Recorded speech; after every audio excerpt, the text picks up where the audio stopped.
Everyone, welcome to my channel GSP Studies. Get ready for the dictation. 5 seconds. Start. Sir, there has been long and overdue uncertainty regarding the government's policy about sugar industry. This situation is neither good for the industry itself, nor for the farmer, nor for the consumer, and nor for a large number of workers who are working in the sugar factories. I suppose it is not necessary for the government to take over only sick mills or sick factories. This has not been a very wise policy and not a good policy in the past. Why should not the government take over those mills or factories when they are running in profit? Question mark. Otherwise, the uncertainty will make the factory owners to run them to destruction, and what eventually we will inherit will be junk only. Sir, the shortfall in sugar output this year is likely to be of the order of 3 to 4 lakh tons.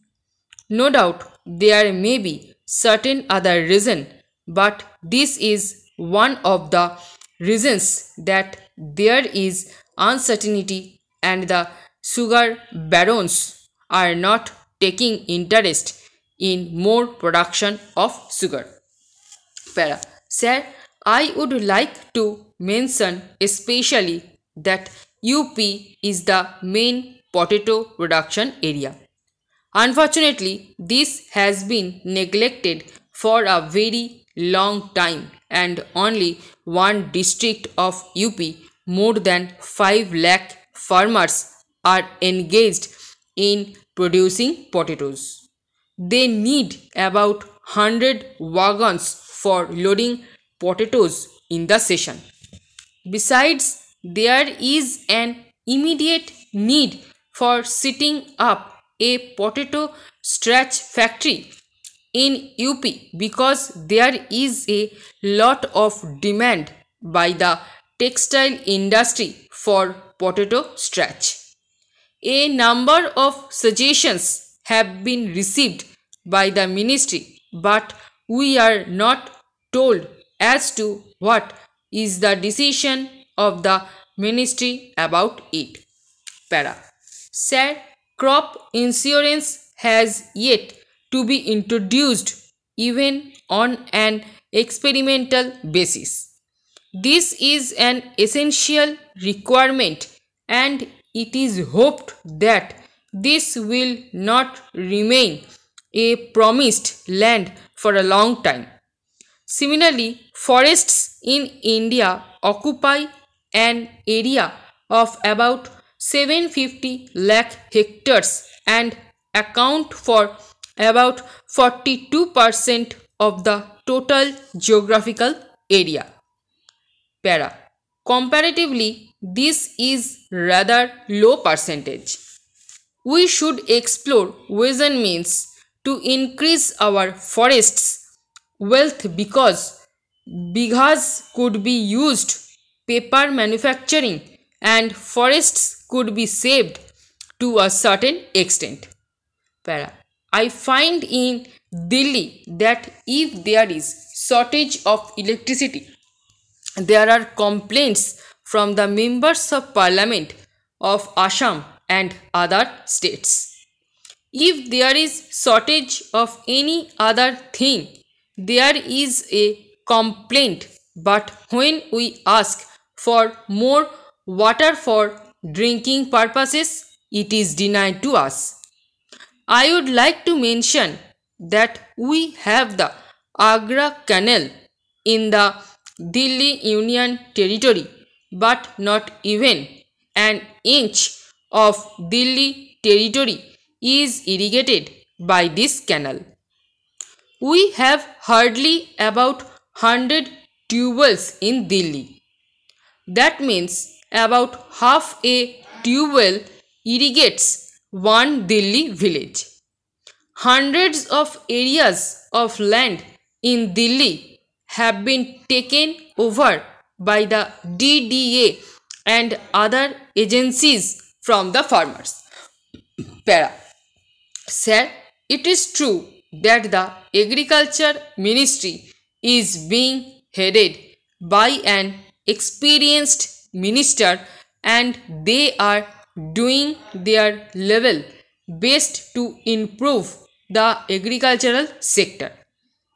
But at the same time, I must definitely say that they have not yet succeeded to bring the agricultural sector to the level of the industrial sector. Even today, the industrial sector stands in a better position and the agricultural sector does not get the same place. The Honorable Finance Minister in his budget speech said that the gap between the credit facilities that are available and the credit that is needed today is very wide. He said that it is not possible to give that much of financial aid to the farmers because the need and the availability is so wide that it cannot be narrowed down.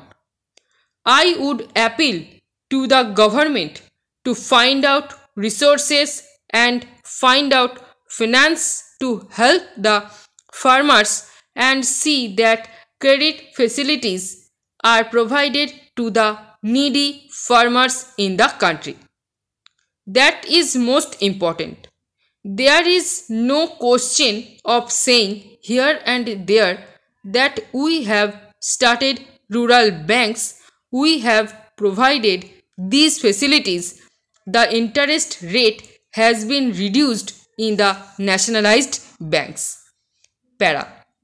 Sir, if you see the statistics about the percentage of farmers who get these credit facilities, you would not find that not even 1% of the farmers are able to get the credit facilities.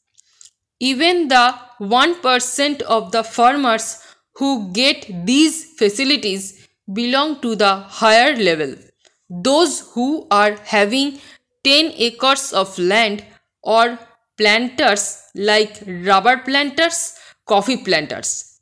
They are able to get money. But what I am referring to is the real farmer of the land, who goes to his farm early morning with the 2 bullocks. He does not have any mechanism. He gets up early morning and straightway goes to the farm with his 2 bullocks. Even these bullocks sometimes are hired bullocks. There are thousands of farmers in the country today who do not own bullocks. Even they have to hire bullocks from their neighbors, and I know of many people whose business is to lend bullocks and they charge rupees 10 per day for the bullocks. You have to see that no farmer in the country could say that he does not have bullocks of his own. That is the same to the country. I do not say you give them all mechanism, but at the same time, this is the primary necessity of a farmer that should be provided. Para. Sir, I was pleading even previously that there should be an insurance scheme for the farmers as they tried in Japan. He should be saved from the risk of floods and pests. When the crop is destroyed by pest, the farmer should be compensated. In regard to cattle wealth, what is the position today? Is it not in a poor shape?